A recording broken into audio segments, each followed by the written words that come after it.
உன் முகத்தில் இத்தகைய மகிழ்ச்சியை நான் கண்டதில்லை பார்வதி. இதற்கு காரணம் என்னவென்றால், இன்று நான் உணரும் இந்த விஷயத்தை இதற்கு முன்பு உணர்ந்ததே இல்லை. எனது யாத்திரையின் அனைத்து பக்கங்களிலும் அனைத்து கேள்விகளுக்கும் எனக்கு பதில் கிடைத்து விட்டது. இதை நினைக்கும் பொழுது மனம் அமைதி கொள்கிறது. அமைதி கொள்வதேன்? கூறு பார்வதி. நான் என்ன கூறுவது? எனக்கான அனைத்தும் உங்களுடன் தான் இணைந்திருக்கிறது. என்னுடைய அடையாளம், நிகழ்காலம், எதிர்காலம் அனைத்துமே தாங்கள்தானே. நான் ஒரு சாதாரண பெண்ணாகத்தான் இருந்தேன். ஆனால் ஒரு நாள் தங்களால் எனது வாழ்க்கையின் லட்சியத்தை பெற்றேன். உங்களிடம் வந்துவிட்டேன். எனது மகாதேவர் எனக்கு கிடைத்து விட்டார்.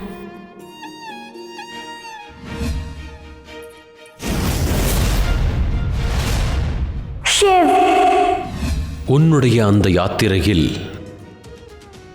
சிவன் என்பவன் அவனது சக்தியை மட்டுமல்ல, இந்த கைலாயமே கைலாய நாயகியை பெற்றது. எனக்கு இன்றும் அது ஞாபகம் இருக்கிறது. நான் முதன்முறையாக கைலாயத்தில் அடியெடுத்து வைத்த நாள்.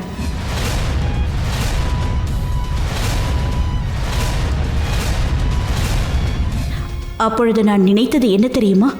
என் வாழ்வின் மகத்தான யாத்திரை முடிந்துவிட்டதென்று நினைத்தேன். ஆனால் அதன் பிறகுதான் உண்மை என்னவென்பதை தாங்கள் விளங்க வைத்தீர்கள். முடிவுதான் ஆரம்பம் என்றீர்கள்.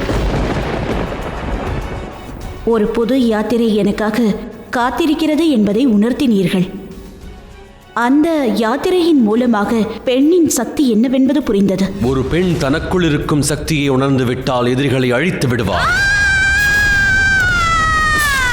உங்களுடைய உதவியினால்தான் எனது சக்தியை நான் உணர்ந்து கொண்டேன். மகாகாளியுடைய உருவத்தை நான் பெற்றேன். இந்த சக்திக்கும் அந்த உருவத்திற்கும் உங்களுக்கு எப்படி நன்றி கூறுவதென்றே தெரியவில்லை. இதை அனைத்தையும் நான் உனக்காக புரிந்தேன் என்று எண்ண வேண்டாம்.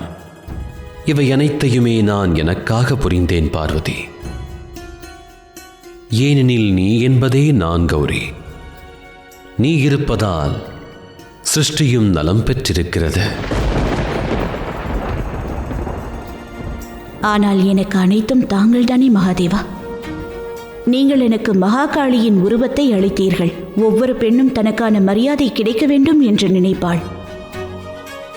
என்னை உங்களுடன் இணைத்துக் கொண்டீர்கள்.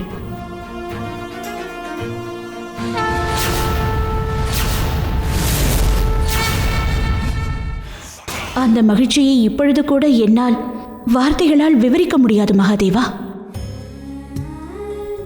இன்று எனக்கு மனித உருவத்திலிருந்து தேவியாக, பிறகு மகாதேவியாக எனது யாத்திரை முடிவடைந்தது போல் நான் இப்பொழுது உணர்கிறேன். எனக்கு ஒரு தேவியாகவும் மகாகாளியாகவும் ஒன்று புரிந்துவிட்டது.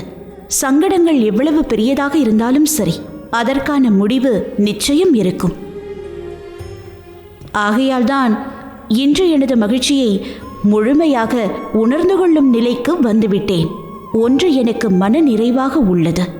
வாழ்வில் எந்த நிலையில் இருந்தாலும் சரி, எந்த நேரத்திலும் கூட, எப்பொழுதும் தாங்கள் எனக்கு துணை நிற்பீர்கள்.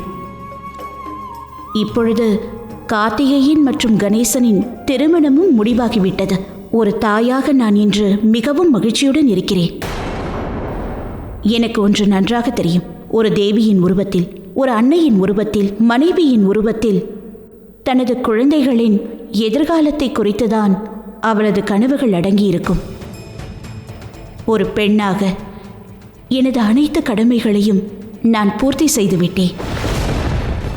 எனக்குள் இருந்த அனைத்து விருப்பங்களும் நிறைவேறிவிட்டது. இப்பொழுது நான் மகிழ்ச்சியாக உள்ளேன்.